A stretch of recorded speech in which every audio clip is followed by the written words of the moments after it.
Magandang gabi sa aking mga viewers. Narito na naman po muli si Nita Berna, si Amida. Muli po akong magbubukas ng aking bagong YouTube channel. And please watch it.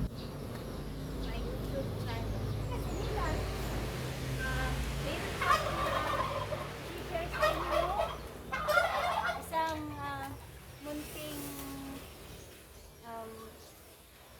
sa munting place na pag-aari ng aking sister kung saan nandun ako naninirahan pag nandito ako sa Quezon Province. So nandito po ako ngayon with my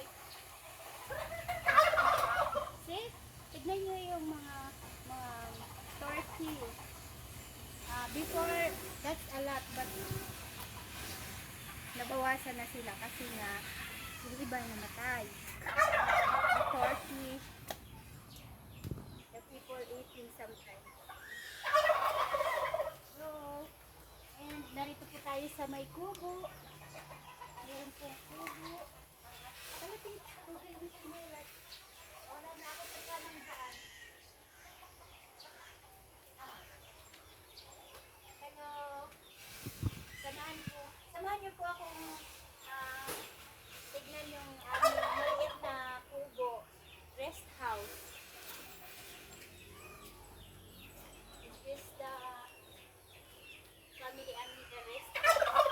It's small, but it's cute. Oh. Sometimes my family, they are eating here. Pagka yung sobrang init ng panahon.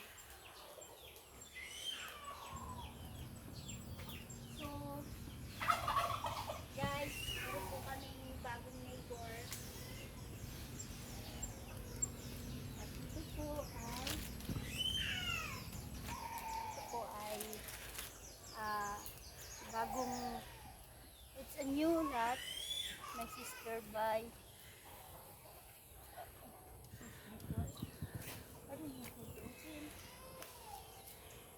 sorry, hindi ako makaikot doon.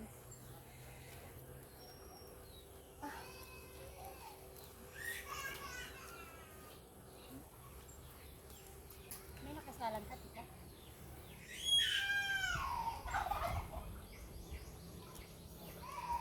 Hindi pumasok. Sorry, can't open. Here? Okay. Yan, dito pala mo. Hindi ko mabuksan. My gosh.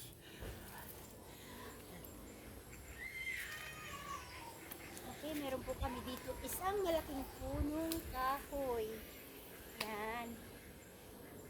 Malaki po. Yan po ay napakalaking puno ng kahoy. It's a big tree. That is the old one. So,